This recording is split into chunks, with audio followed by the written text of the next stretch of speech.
दोस्तों, अगर आपको भी पेशेंस के साथ जीना है, हर समय आपको एक पेशेंस से भरे हुए इंसान की तरह बनना है या जीना है, तो आपको ये कहानी सुननी चाहिए।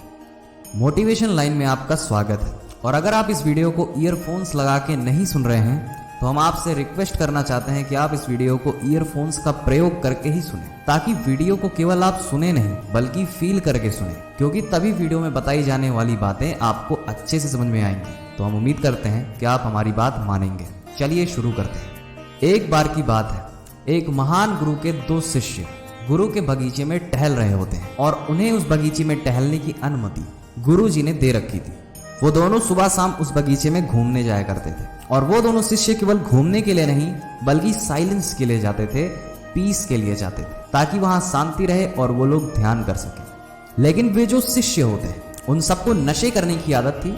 उन्हें धूम्रपान करने की बहुत ही गंदी वाली लत लगी थी और नशे करने के लिए वे लोग गुरु से अनुमति मांगना चाहते थे, यानी कि सरेआम नशे करने चाहते थे। लेकिन वे काफी दिनों से गुरु जी से पूछ नहीं पा रहे थे। इसीलिए उन दोनों ने डिसाइड किया कि अगली सुबह जब हम दोनों इस बगीचे में घूमने आएंगे तो सबसे पहले हम अपने गुरु से परमिशन लेंगे कि क्या हम नशे कर सकते हैं। ज्यादा से ज्यादा क्या होगा, हमें नशा करने से रोक देंगे या मना कर देंगे, लेकिन कल हम पूछेंगे जरूर इस बारे में, क्या पता गुरुजी मान ही जाए। और ये बात सुन के दूसरे शिष्य ने कहा, मुझे लगता है कि गुरुजी शायद हमें अनुमति दे देंगे, हमें ऐसा लगता है। और मुझे नहीं लगता कि बागीचे में नशा इत्यादि करना कोई गैर कानूनी है या फिर गलत काम है। और वैसे भी हम उनके घर के अंदर कोई नशा कर नहीं रहे, हम बाहर करें तो शायद गुरुजी को भी कोई कष्ट ना हो। और उसके बाद अगली सुबह ही दोनों शिष्य इस उम्मीद के साथ गुरु के पास पहुंचते हैं कि गुरुजी हमें नशा करने का अनुमति दे देंगे। और उसके बाद दोनों एक एक करके गुरुजी के पास अनुमति लेने जाते हैं। पहला शिष्य जब गुरुजी के पास जाता है और वो थोड़ी देर बाद जब बाहर निकल के आता है, फिर दूसरा शिष्य जाता है और कुछ देर बाद पहला शिष्य गुस्से में रहता है और उसके बाद जब दूसरा शिष्य गुरुजी के पास आता है तो वहां से नशा करते हुए निकलता है और कश मारते हुए निकलता है।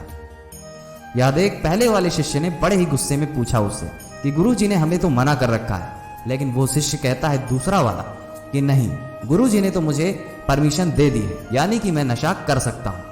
लेकिन पहला वाला जो शिष्य रहता है वो कहता है कि गुरुजी ने तो मुझे मना कर दिया है कि मैं नशा नहीं कर सकता हूँ।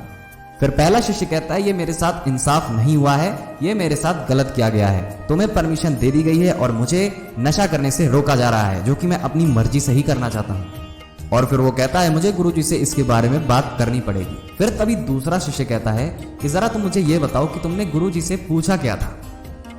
फिर वो कहता है कि मैंने बस गुरुजी से इतना सा पूछा था कि क्या मैं अपने ध्यान के वक्त धूम्रपान कर सकता हूँ। और फिर गुरुजी ने नहीं बोल दिया। और ये बात सुनते ही दूसरा शिष्य हंसने लगता है।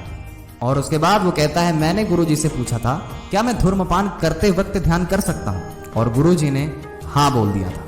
फिर दूसरा वाला शिष्य उसे समझाता है कि हमारे शब्द और हमारे प्रश्न पूछने के तरीके में ही अंतर है, जिसके कारण मुझे आज परमिशन मिल गई है और तुम्हें मना कर उठा है।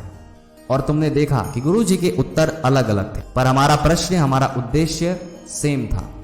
और तुम ही जरा सोचो कि ऐसा पूछना कि क्या मैं ध्यान करते वक्त धूम्रपान कर सकता हूँ, ये बहुत ही एनॉइंग सवाल है, बहुत ही बदसूरत सवाल है।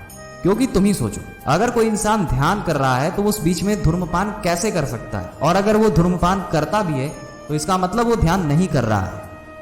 लेकिन ये पूछना कि क्या मैं धूम्रपान करते समय ध्यान कर सकता हूं, तो ये सवाल बिल्कुल सही है और इसका उचित हमें जवाब भी मिल चुका है। दोस्तों, इस वीडियो से हम आपको बस यही समझाना चाहते हैं कि सब कुछ बस आपके शब्दों पे और आपके प्रश्न पे ही डिपेंड कर रहा है कि आपकी किसी के सामने बात बनेगी या नहीं बनेगी। और आपका सेंस ऑफ ह्यूमर भी बहुत ही मैटर करता है।